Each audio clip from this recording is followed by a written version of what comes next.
Hey guys, welcome back to काइशन capital. I hope you are doing well. So कितने दिन हो गए? 8 दिन हो गए। 8 दिन से हमने कोई वीडियो डाली नहीं। देखो, उस दिन की वीडियो, ये स्टॉक डेटर की मैनिपुलेशन जो हमने लास्ट वीडियो बनाई थी ना, कंसोर्शियम लैंडिंग के ऊपर, वो ऐसे ही पड़ी है। तो अभी मैंने बताया था आपको, कम से कम 30 सितंबर तक तो भाई रुकना ही होगा। 30 सितंबर तक टैक्स ऑडिट चलते हैं, टैक्स ऑडिट। अब भाई इतना गंदा चीज़ होता है टैक्स ऑडिट, इतना बकवास चीज़ है ना, इसको देख के मुझे गुस्सा आता है, पता नहीं क्यों। स्टैचुटरी ऑडिट अच्छा होता है, कंकरेंट ऑडिट अच्छा होता है, इंटरनल ऑडिट, फॉरेंसिक ऑडिट और आपका और स्टॉक ऑडिट भी अच्छा होता है। ये टैक्स ऑडिट ना बड़ा दिमाग ख़राब करता है, इसमें बहुत चीज़ें देखनी पड़ती हैं, दिमाग ख़राब हो जाता है। ऐसा नहीं कि बहुत चीज़ें देखनी है तो हम अपना हार्ड वर्क नहीं करना चाह रहे। देखिए, हार्ड वर्क वहाँ करा जाता है जहाँ पे आपको रिजल्ट मिले। टैक्स ऑडिट में घिसी पिटी चीज़ें होती हैं, वही बार बार दिमाग मारते रहो। और वो क्या करते हैं, सामने वाले की गड़बड़ है और तुम उसे रेक्टिफाई कर रहे हो, तुम उसे ठीक करा रहे हो। तुम्हारा काम ये थोड़ा ना है। हमें तो भाई बनाया बनाया खाया आना चाहिए। जैसे माँ आज तक खाना, हम आपकी माँ होती है घर पे, या फिर आप बाय बाय रखते हो, अगर माँ मॉम डैड अगर आपके वर्किंग है, बाय बनाते हैं खाना, खाना बैठ के खाओ आराम से। भाई हम तो वो लोग हैं। तो कोई बात नहीं, छोड़ो, है ना। तो आज की जो वीडियो है वो है आपकी, एक महाशय ने कमेंट किया था, भाई साहब बैंकिंग के वीडियो बनाओ।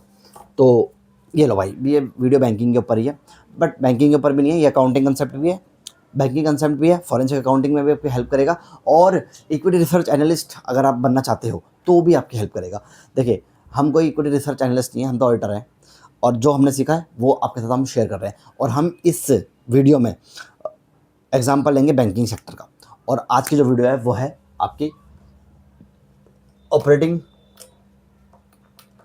Income versus non operating income.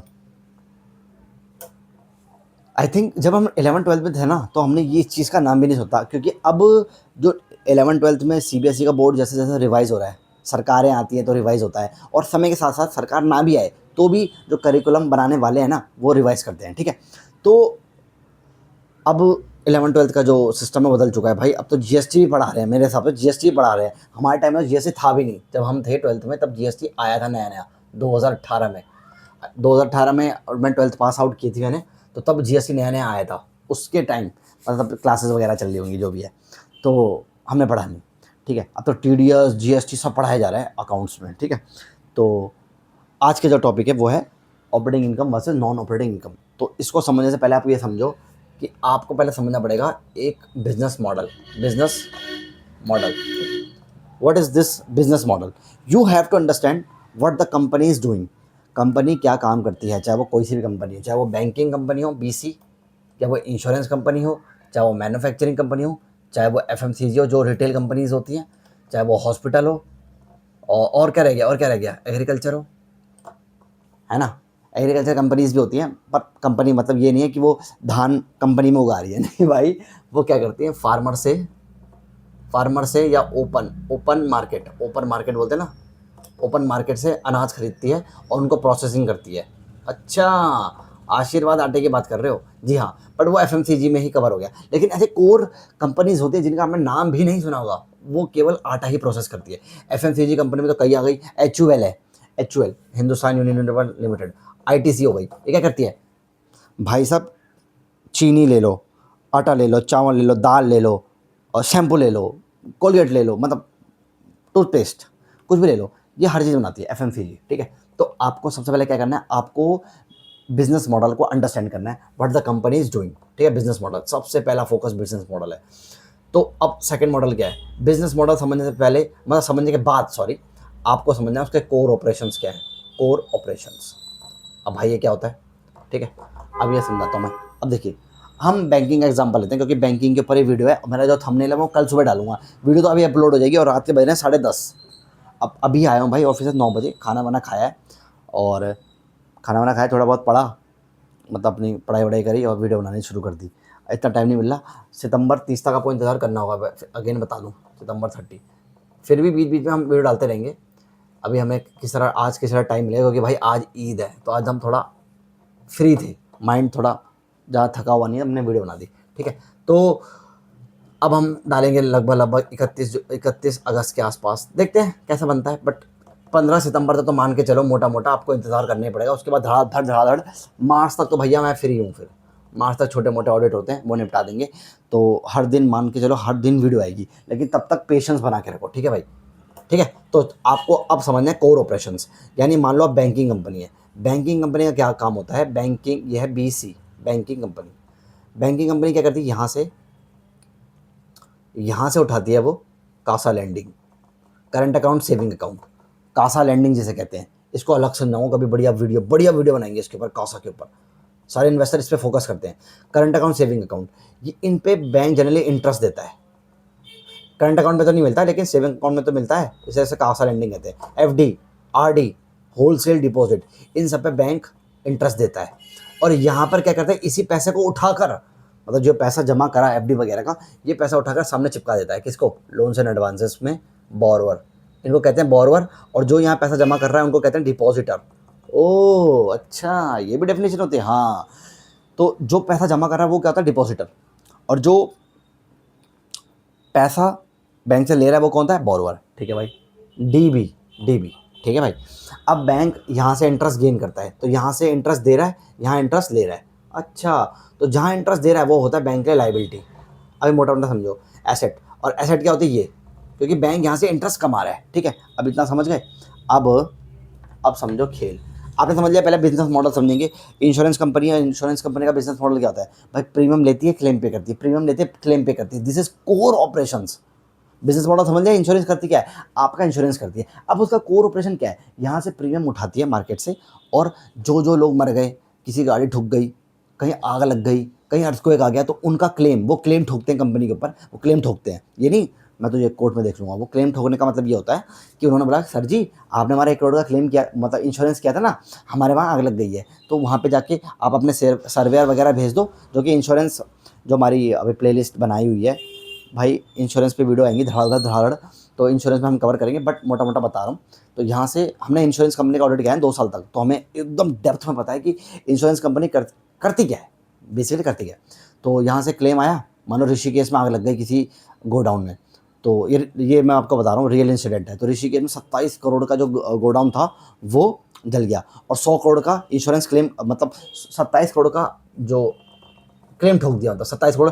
वो उन्होंने अप्रोक्सीमेट वैल्यू लगाई वहाँ के सर्वेयर, भाई कंपनी के जो सर्वेयर होते हैं, चार्टर्ड अकाउंटेंट्स होते हैं, CS वगैरह होते हैं, और उनके अपने भी प्रोफेशंस होते हैं, ठीक है, वैल्यूअर वगैरह। उन्होंने मोटा मोटा खुद अनुमान लगाया कि सर हमारे हिसाब से 27 करोड़ है, लेकिन उनके हिसाब से नहीं चलेगा। इंश्योरेंस कंपनी इधर से अपने सर्वेयर्स भेजती है, लॉस सर्वेयर जिनको कहते हैं, लॉस सर्वेयर।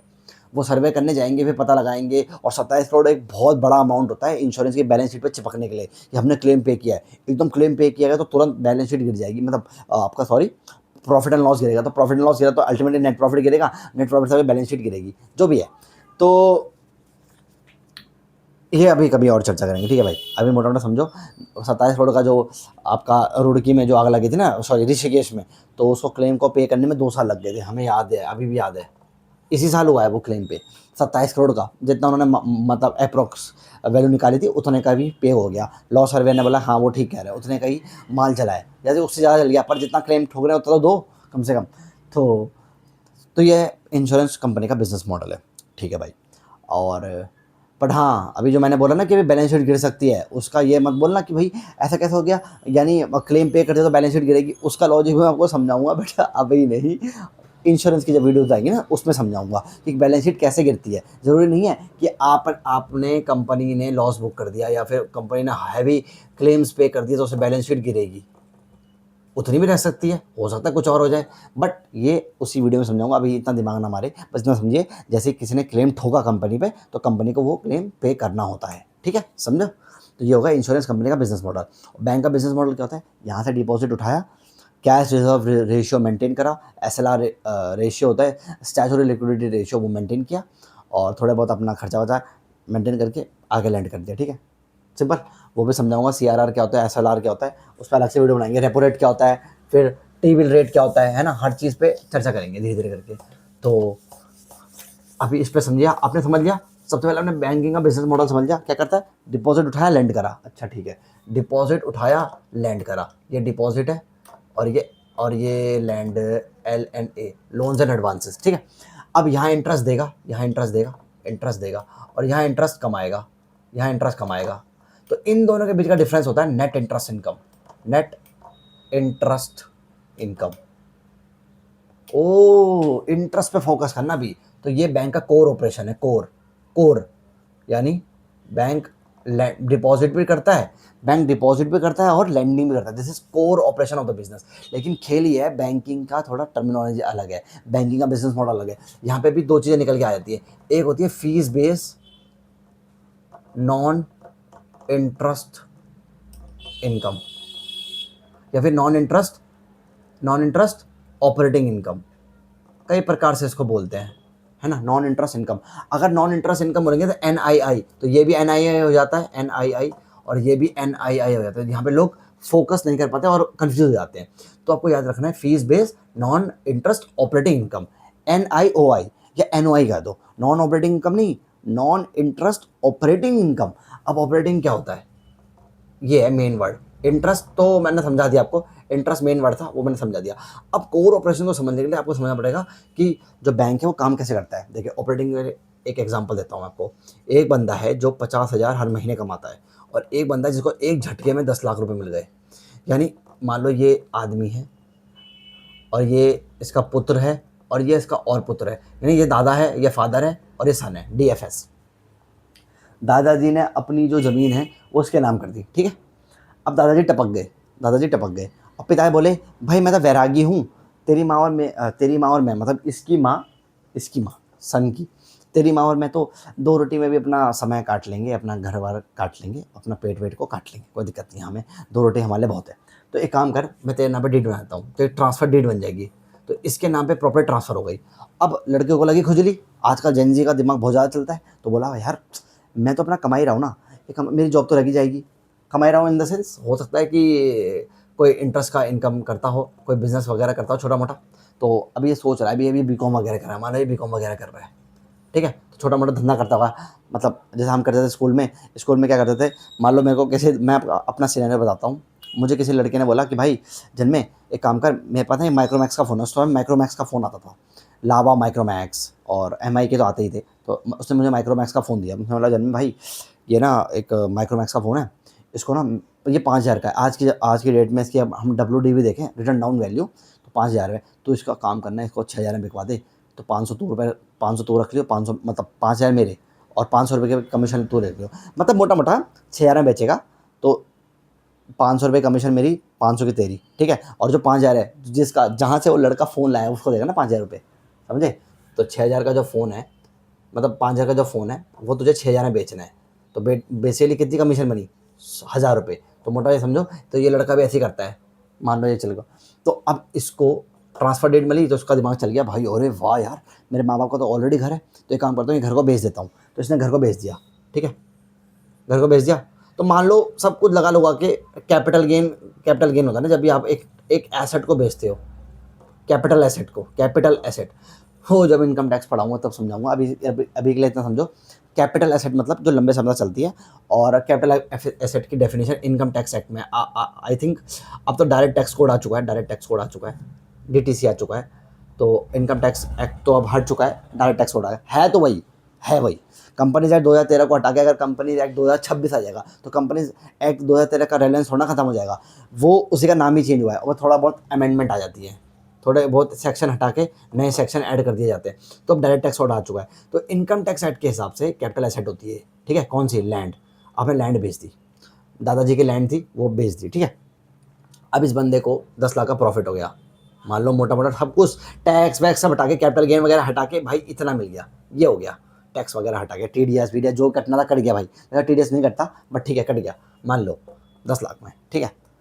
तो एक बात बताओ, अब इसमें ये बंदा हर महीने 50,000 कमा रहा है, इसका दोस्त, और इसको अचानक से 10 लाख की इनकम आ गई, तो इसमें से ऑपरेटिंग इनकम क्या है बताओ, क्या हो सकती है। ये है भाई operating income, this is called operating income.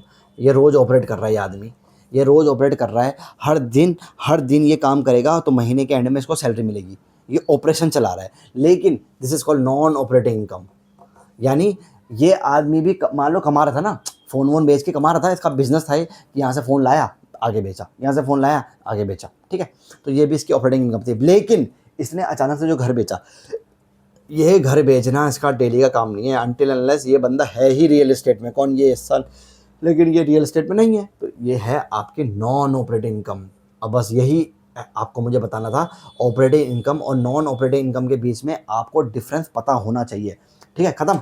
तो जो बैंक है, बैंक ने क्या किया, तो एक हो गई आपकी फीस बेस्ड इनकम, एक हो गई आपकी नेट इंटरेस्ट इनकम, और एक लास्ट में हो गई नॉन ऑपरेटिंग इनकम।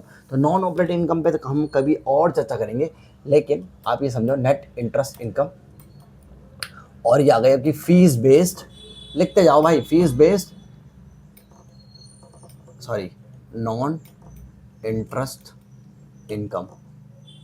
और दोनों क्या है, ये भी ऑपरेटिंग इनकम है, ऑपरेटिंग, और ये भी ऑपरेटिंग है। ठीक है, ऑपरेटिंग, दोनों ऑपरेटिंग है। तो आई होप आप थोड़ा बहुत समझे होंगे भाई ऑपरेटिंग इनकम क्या होता है। एकदम से जो आपको प्रॉफिट जनरेट हो जाता है, एकदम से प्रॉफिट जनरेट हो गया, that is non operating income. आप वो काम डेली नहीं कर रहे हो। अब मैं समझाता हूँ, ये बैंकिंग कंपनी कहते हैं, बीसी, बैंकिंग कंपनी।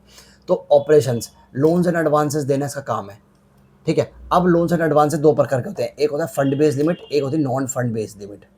मैं नॉन फंड और फंड बेस पे लिमिट ऑलरेडी वीडियो बना चुका हूँ, मैं इसको इसके डिस्क्रिप्शन में वो वीडियो डाल दूंगा। ठीक है, आप देख सकते हो, प्लीज़ जाके देखना, तभी समझ में आएगा। अभी बता देता हूँ, फंड बेस में आपका पैसा जाता है, पैसा जाता है, असली में जाता है, बैंक पैसा बेचता है, बैंक पैसा जाता है।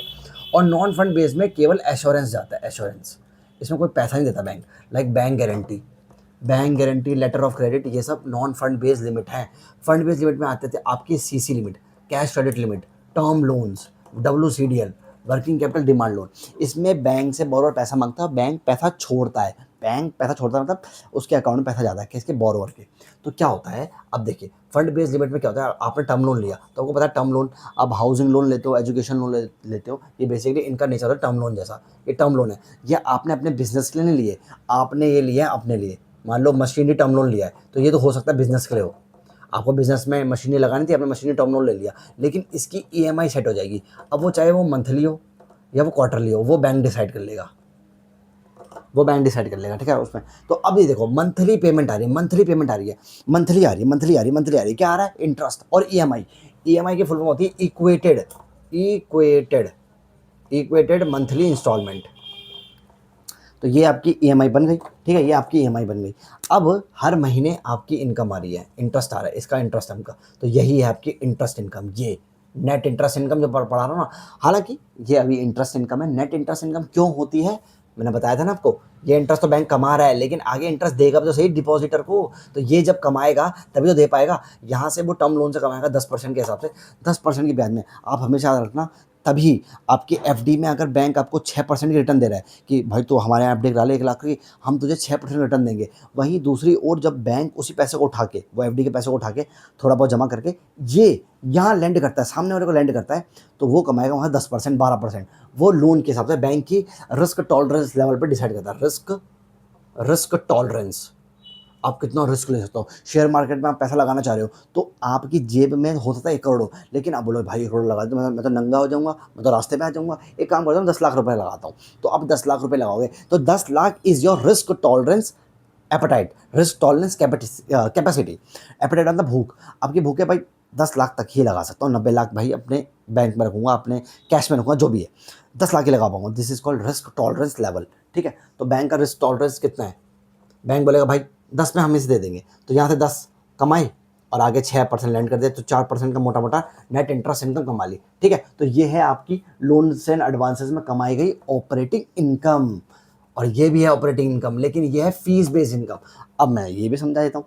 अब मैंने आपको समझा दिया फंड बेस्ड लिमिट में क्या होता है, पैसा असली में जाता है, पैसा असली में जाता है टर्म लोन में। सीसी लिमिट में क्या होता है, सीसी लिमिट में जितना पैसा आप विड्रॉ करते हो, मान लो आपने बैंक से 5 लाख रुपए विड्रॉ करे, जो मैंने पिछली वीडियो में डिस्कस किया था ड्राइंग पावर में, सीसी में, टर्म लोन में कोई ड्राइंग पावर नहीं होती। आपने जितना पैसा लिया उतने की लिमिट सेट हो जाएगी, और सीधा बैंक आपसे EMI हर महीने चार्ज करता रहेगा, ला भाई EMI दे। लेकिन सीसी के केस में EMI बेस्ड सिस्टम नहीं होता। सीसी के केस में क्या होता है, जितना पैसा आप ओवरड्रॉ करेंगे, 5 लाख रुपए की लिमिट लग गई बैंक में, आपने बोला भाई मेरी स्टॉक स्टेटमेंट के साथ मेरी DP बन रही है 4 लाख रुपए, तो 4 लाख रुपए ही आप विड्रॉ कर पाओगे। तो हो सकता है आपने 4 लाख रुपए विड्रॉ करते पूरे, तो 4 लाख पे ही इंटरेस्ट लगेगा, ये नहीं 5 लाख पे इंटरेस्ट लगेगा। और टर्म लोन में क्या होता है, आपने 1 करोड़ का लोन लिया तो 1 करोड़ की लिमिट सेट हो जाएगी, और 1 करोड़ की लिमिट वहाँ सेट हो गई, और 1 करोड़ की लिमिट सेट होते ही आपकी EMIs बन जाएगी। 1 करोड़ से ऊपर तक का इंटरेस्ट जोड़ दो ना, आपने 1 करोड़ का टर्म लोन लिया तो आप ऑब्वियस बात है 10-10% के ब्याज से तो कितना बड़ा हो जाएगा अमाउंट, 2, ढाई, 3 करोड़ तक पहुँच सकता है इंटरेस्ट के हिसाब से, ठीक है।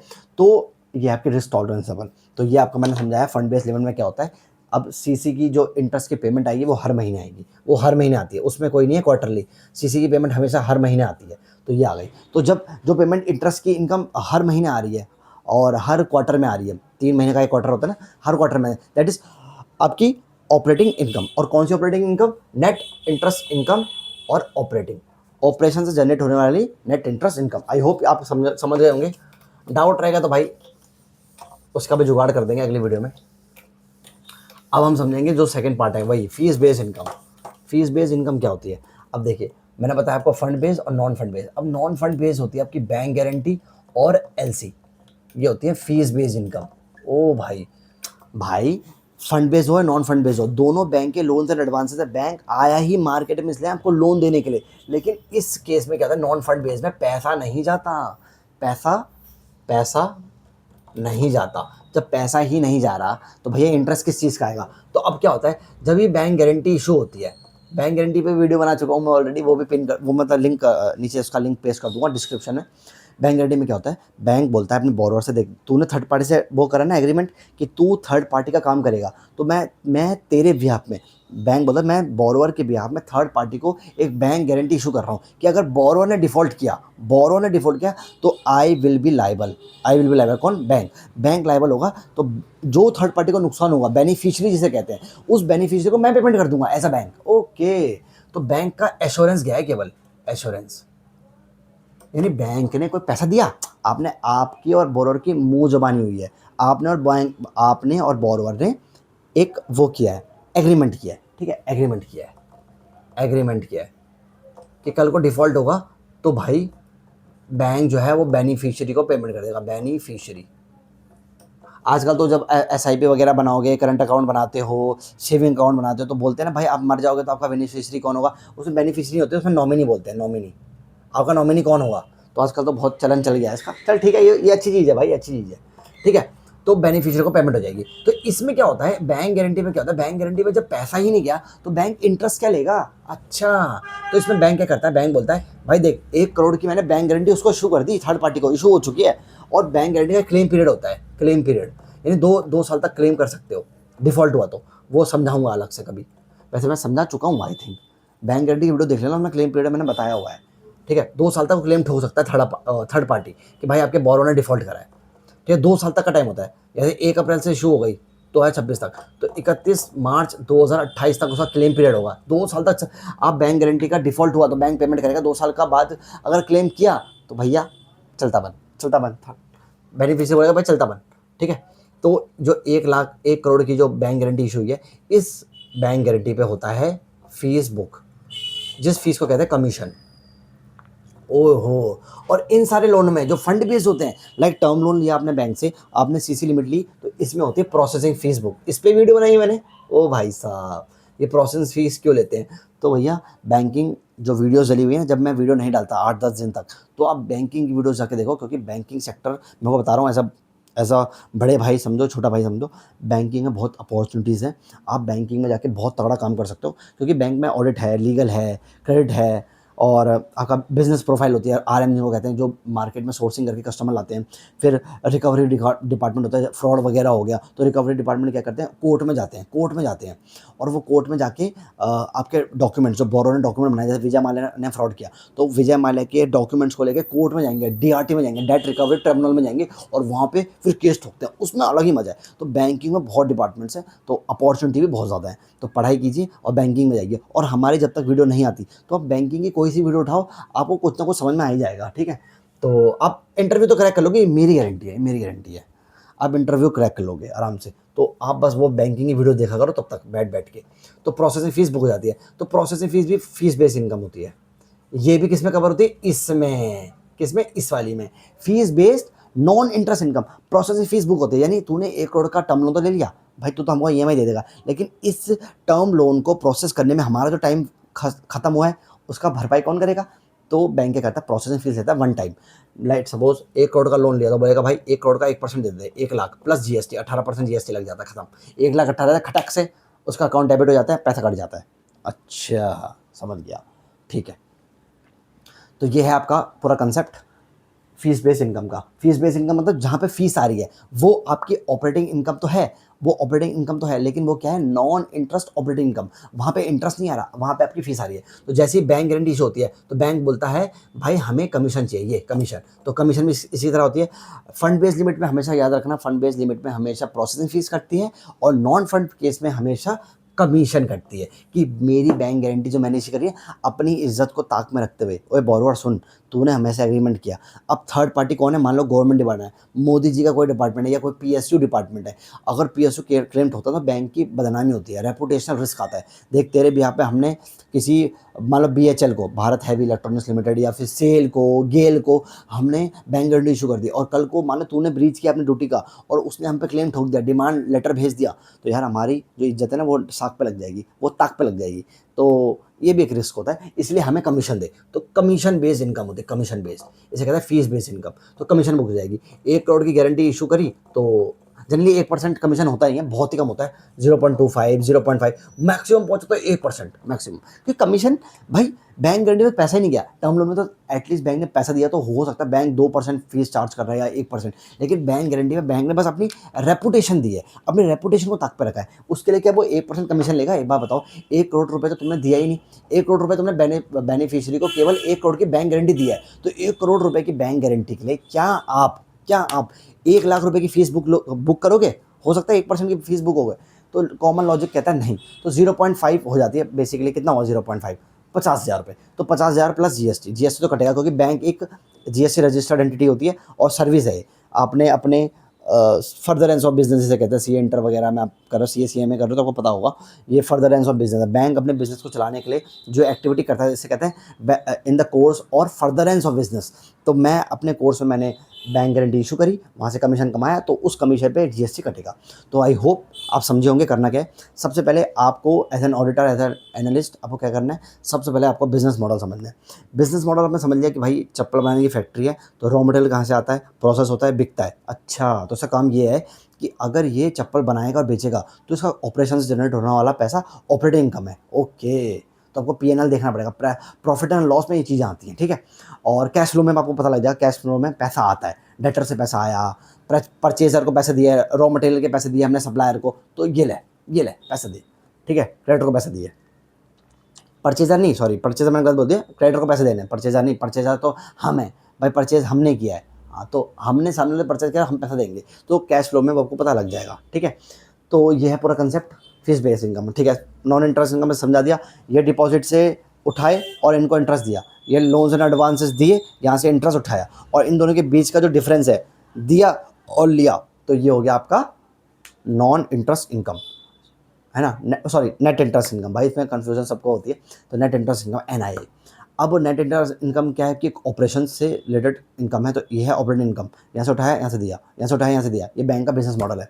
उस तरह चप्पल बनाने की फैक्ट्री में मान लो आपने एक मशीन बेची, तो मशीन बेचना क्या आपका रोज़ का धंधा है? नहीं, मशीन को आप एक बार लेते हो, that is called capital expenditure. एक बार आप खर्चा करते हो, फिर उसको आने वाले समय तक कई सालों तक उसे चलाते हो। तो मान लो आज वो मशीनरी बूढ़ी हो गई, अब आपको उसकी ज़रूरत नहीं है, उसकी डेप्रिशिएटेड वैल्यू है, डब्ल्यूडीवी रिटर्न डाउन वैल्यू, वो जीरो हो चुकी है, तो आपने उसको बेच दिया। तो मान लो बेच के कोई प्रॉफिट हो गया, कोई सेल आ गई, कोई इनकम आ गई, तो वो इनकम होती है आपकी नॉन ऑपरेटिंग इनकम। ऑपरेशन से जनरेट नहीं हुई वो, आपने ऐसा कुछ नहीं है कि भाई आप मशीनों का धंधा कर रहे थे, अनटिल अनलेस आप मशीन के ब्रोकर हो, आप मशीन लेते हो बेचते हो, तब तो आपकी ऑपरेटिंग इनकम है। इसलिए आपको बिजनेस मॉडल समझना बहुत ज़रूरी है। एक बार आप बिजनेस मॉडल समझ गए तो आपको ऑपरेटिंग और नॉन ऑपरेटिंग इनकम को समझने में कोई दिक्कत नहीं होगी, ठीक है। तो मशीनरी उसने बेची, तो वो हो गई उसकी नॉन ऑपरेटिंग इनकम, NOI जिसे कहते हैं, क्योंकि उसका धंधा नहीं है रोज़ बेचने का, ठीक है। तो जो आपका डेली का धंधा है दैट इज़ ऑपरेटिंग इनकम, और जो डेली का धंधा नहीं है that is non operating income. तो I hope you like this session, और जो भी डाउट है ना इस वीडियो के रिगार्डिंग वो कमेंट कर देना, और इसका थंबनेल मैं सुबह ही लगाऊंगा। अभी तो भाई आधा घंटे से ज़्यादा हो गया आई थिंक, तो आधे घंटा तो हो ही गया इस वीडियो को, तो इसको अपलोड कर देता हूँ। अभी 10:30 पौने 11 हो गए, तो अभी अपलोड कर देता हूँ, और फिर देखते हैं कैसा रिस्पॉन्स आता है इस वीडियो पे, और ऐसे और भी वीडियोज़ लाते रहेंगे हम। आई hope you like this session, thank you so much.